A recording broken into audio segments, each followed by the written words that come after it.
Hey,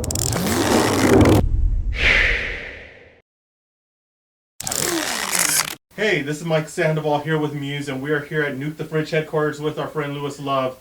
We were able to see a special showing of Rogue One, a Star Wars story today, and we were at Walt Disney Studios. So we're going to do two different things that we haven't done here on MUSE. We're going to give you a spoiler-free review, which this one is. On Saturday, we're going to do a spoiler review. We don't want to ruin the film for you guys. We want you guys to go out, buy your tickets, and go see the movie. So, to start off, this is our spoiler-free review of Rogue One, and bringing in Lewis after we could talk about it a little bit more, do something a little bit different than we have done in the past. So, Lewis, what did you think of Rogue One? 2 thumbs up. 2 thumbs up? Don't miss the film. If you're a Star Wars fan, it's going to satisfy you. And it's different at the same time. So, I feel like the complaints with The Force Awakens, which I really love The Force Awakens, I don't care what anyone says. The complaint about Force Awakens a lot was when it felt too much like A New Hope, which is the original Star Wars. But I didn't mind it because it's like saying I'm making a gangster movie that imitates Goodfellas. Right. Goodfellas being one of the best gangster films ever. So if you're saying, hey, this movie is like A New Hope, I'll take that. And if the next one's like Empire Strikes Back, I'll triple take that. Right. So I give it a thumbs up. I don't know where I grade it yet. I have to watch it a few more times, but to be fair. What about yourself? For the first time with me seeing it, it really does tie in the saga. Mm. It really does put a lot of the holes that were left in the prequels, which there were many. It kind of fills them up a little bit more. It ties things together, and it really does bring in. It changes what New Hope is. It makes it.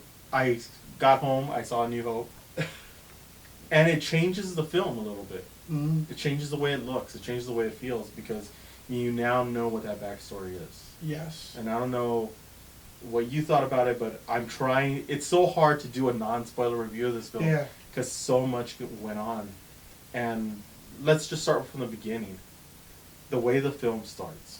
It starts like every other Star Wars film, but they did change the beginning. It does feel like, if you're a fan of Rebels and you've seen Star Wars Rebels, it's that in real life instead of that cartoon version. What did you think about that? Yeah, I do feel like I've been watching Rebels as well, and I do feel like Lucasfilm and Disney took note of the fan base it has, and it works, and they brought it to the big screen trying to make it that live action, and I do feel like that is what Rogue One is to a certain extent. I mean, it did fill in a few holes that the prequels didn't, but there's still a lot of holes to fill because it's a Star Wars universe is so huge, and that's why we love talking about it. Right. I mean, there's always, I don't even think they could make enough movies to fill every single thing to explain, but I think this one does it well. Yeah, I agree. What do you think of the new score? I like the new score. It really does fit into the movie, and it helps push things along. It is a war film. It is a Star Wars film that you've never seen before. It is what the name says, Star Wars. And it really is a war epic, and the music kind of fits into that war epic. Did you have a chance to go to D23 a couple years ago? I didn't go last year, I went 2 years ago. Here in LA. Here in LA. So I don't know if you saw the Rogue One presentation, guys. I don't know if people there on YouTube land had a chance to check out the presentation. But Gareth Edwards mentioned something. He's going to put the war in Star Wars, and he did. Yeah.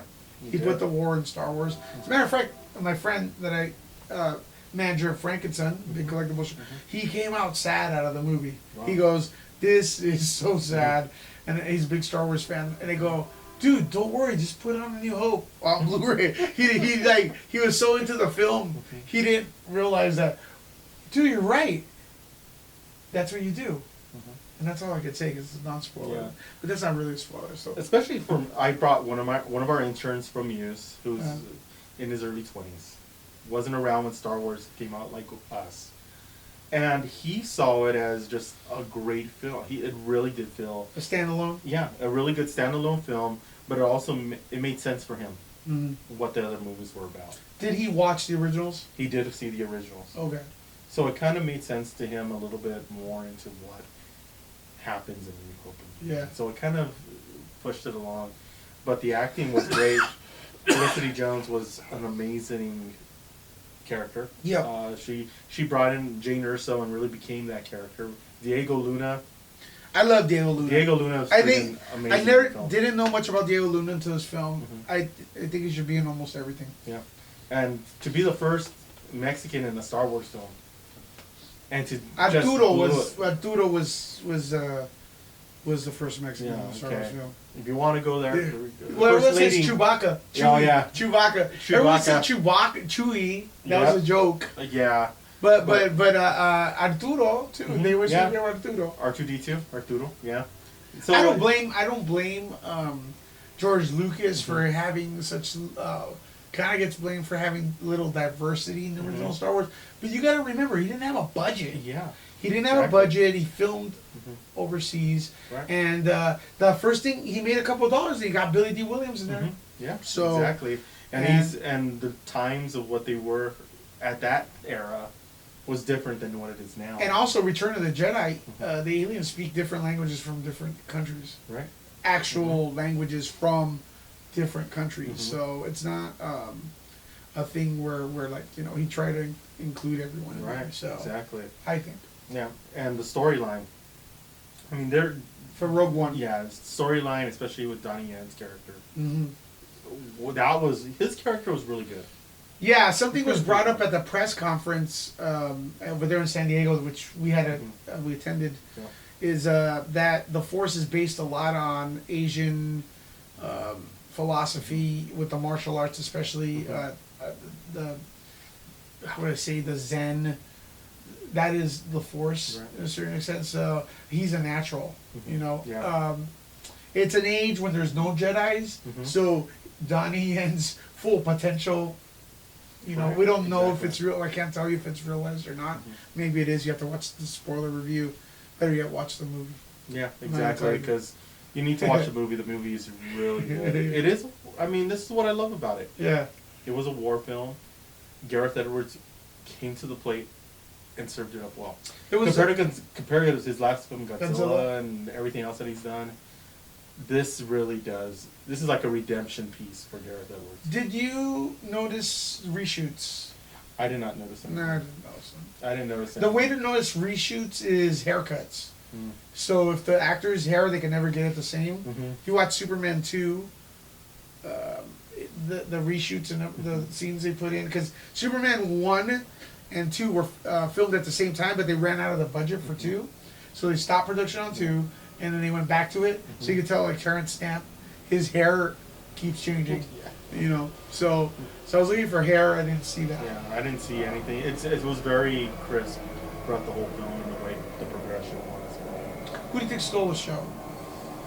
To be honest, K2SO was a very impressive character. I didn't think it was just going to be like a typical robot, but Everyone said that. it Everyone was- said that. he really I was- does connect the storylines together. Yeah, I was scared of that character, honestly, because I felt like maybe it was too much of a comic relief. Maybe the Jar Jar Binks, but they didn't go that way. And I was like that with Krennic, Orson Krennic. I thought he was just going to be a throwaway character, Yeah. when in actuality he is the main villain in this piece, and he does. a And he very just, good yeah, job. he's gonna be up there. I don't know where he'll rank as far as Star Wars villains. He was on screen. Well, I can't say. Yeah, we can't say that yet. But When are we gonna air this spoiler one? the spoiler, Because I want to watch it. I want to know what happened again. Yeah, because the spoiler one, we're gonna air it on Friday at 8:00. Okay. After you guys have seen And it your the first YouTube run. channel is? And the YouTube channel is at SoCalMuse.com. Muse Video HD. You're gonna be able to have. We're gonna have it on YouTube. We're gonna have it on Facebook. The spoiler and spoiler-free review. Yeah. And we're I gonna. think I'm gonna have one too on Nuke the Fridge, a different one. Yeah, we're gonna do things. A little I bit just want to talk differently. about Star Wars for the next year. Exactly. Until Rogue 8. Rogue 8. Yeah. Rogue Game, which I need. Well, didn't at the press conference. You guys went to the press conference. Yes, that's good. I unfortunately missed it. Up in San You Francisco. weren't invited. I was invited. He We was were invited. invited. He was invited. We were invited.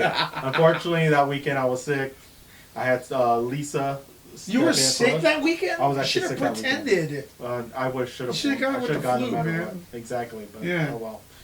I heard. I'm there not was a calling you joke- for the rebellion. Well, whatever. Because you're the type of dude that's like, hey, we gotta fight the Empire. Oh no, I'm sick, bro. Well, exactly. That's why I'm stay alive through all 8 You know what you films. missed over there?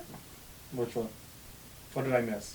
People don't- asking about Rogue One. Is there going to be a part 2 on Rogue One? Yes. Yeah, I heard Well, about the spoiler is there is. It's called A New Hope. that. Yeah, exactly. So.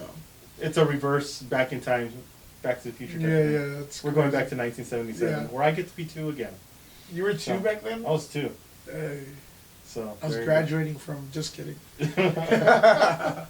Well, thank you very much for watching our spoiler-free review of Rogue One, Star Wars story. Don't forget to check us out on Friday, where we'll be doing releasing our spoiler heavy, and I mean spoiler We're gonna try to go real heavy. We're gonna try to go heavy. Yeah, Yeah, because this yeah. story, it's hard. It's really hard to do a spoiler-free review because there's so much in there. But, And I gotta be honest with you. Let's advertise this right now because I think you're gonna be down for it. We're gonna do a third one, and it's gonna be a look back because we're gonna watch it a few times, like Yeah. we supposed to, and we're gonna look for things and then analyze it and then see what the fans are talking about because Right. fans pick up on stuff. Mhm. And let's see. Yeah, because Nuke the Fridge has a screening this week, This Wednesday, this Wednesday. we were authorized by the studio to host a screening. Frank and Son Collectible Show donated a bunch of toys, and it should be fun. It's my first, I think it's the first thing I've ever hosted, so I'm very nervous. Yeah. But it's going to be a great event. It's a good thing for Nuke the Fridge, and it's good for us to be able to tell what the fans think about the movie. Yeah. So stay tuned. Don't forget to check us out at nukethefridge.com, SoCalMuse.com, and we will see you very soon.